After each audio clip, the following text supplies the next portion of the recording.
CNN Urdu میں سب سے پہلے افغان طالبان دنیا کے لیے خطرہ بن چکے ہیں، ترجمان پاک فوج۔ افغان طالبان دہشت گردوں کے سہولت کار، بارڈر مینجمنٹ اور سیکورٹی اداروں کے حوالے سے گمراہ کن پراپیگنڈا کیا جاتا ہے۔ لیفٹیننٹ جنرل احمد شریف چودھری 4 نومبر سے اب تک دہشت گردی کے خلاف 4910 انٹیلیجنس بیس آپریشن میں 206 دہشت گردوں کو جنم حاصل کیا گیا ہے۔ پاک افغان بارڈر پر پوسٹوں کا فاصلہ 20 سے 25 کلومیٹر تک بھی ہے۔ بارڈر باڑ اس وقت تک موثر نہیں ہو سکتی اگر وہ آبزرویشن اور فائر سے کور نہ ہو۔ اگر 2 سے 5 کلومیٹر کے بعد قلعہ بنائیں اور ڈرون سرویلنس کریں تو اس کے لیے کثیر وسائل درکار ہوں گے۔ صحافیوں سے گفتگو۔ پاک فوج کے ترجمان لیفٹیننٹ جنرل احمد شریف چودھری نے کہا کہ طالبان دہشت گردوں کی در اندازی میں سہولت کاری کرتے ہیں۔ افغان طالبان رجیم پاکستان سمیت پوری دنیا کے لیے خطرہ بن چکی ہے، اور اس کے علاوہ FBR نومبر میں ٹیکس وصولی کا ہدف حاصل کرنے میں ناکام۔ 1034 ارب روپے کا ہدف رکھا گیا۔ نومبر میں 878 ارب روپے کی ٹیکس وصولی ہو سکی اور شارٹ فال 156 ارب روپے رہا۔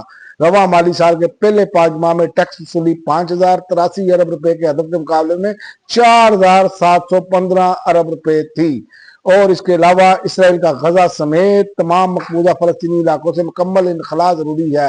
پاکستان نے فلسطینی عوام کے ساتھ اظہار یکجہتی کرتے ہوئے مطالبہ کیا ہے کہ اسرائیلی افواج کا غزہ سمیت مقبوضہ فلسطینی علاقوں سے مکمل انخلاء ضروری ہے اور جنگی جرائم اور نسل کشی پر اسرائیل کا احتساب کیا جانا چاہیے۔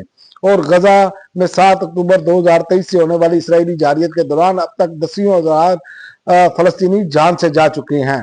اور اس کے علاوہ چیلنجز سے نمٹنے کے لیے باخبر قیادت، قومی یکجہتی اور مربوط پالیسی کی ضرورت ہے۔ صدر مملکت آصف علی زرداری نے کہا چیلنجز سے نمٹنے کے لیے باخبر قیادت، قومی یکجہتی اور مربوط پالیسی کی ضرورت ہے۔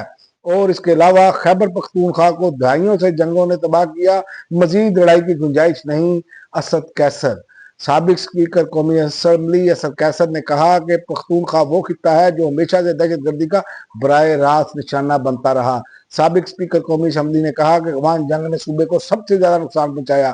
جنگ کلاشنکوف کلچر کا باعث بنی، اس کے نتیجے میں صوبے کی معیشت تباہ ہوئی، اور پاکستان نے ہمیشہ افغان عوام کی بہتری، ترقی اور خوشحالی کی حمایت کی۔ وزیر خارجہ نائب وزیر اعظم اسحاق ڈار نے کہا کہ پاکستان نے ہمیشہ افغان عوام کی بہتری، ترقی اور خوشحالی کی حمایت کی ہے۔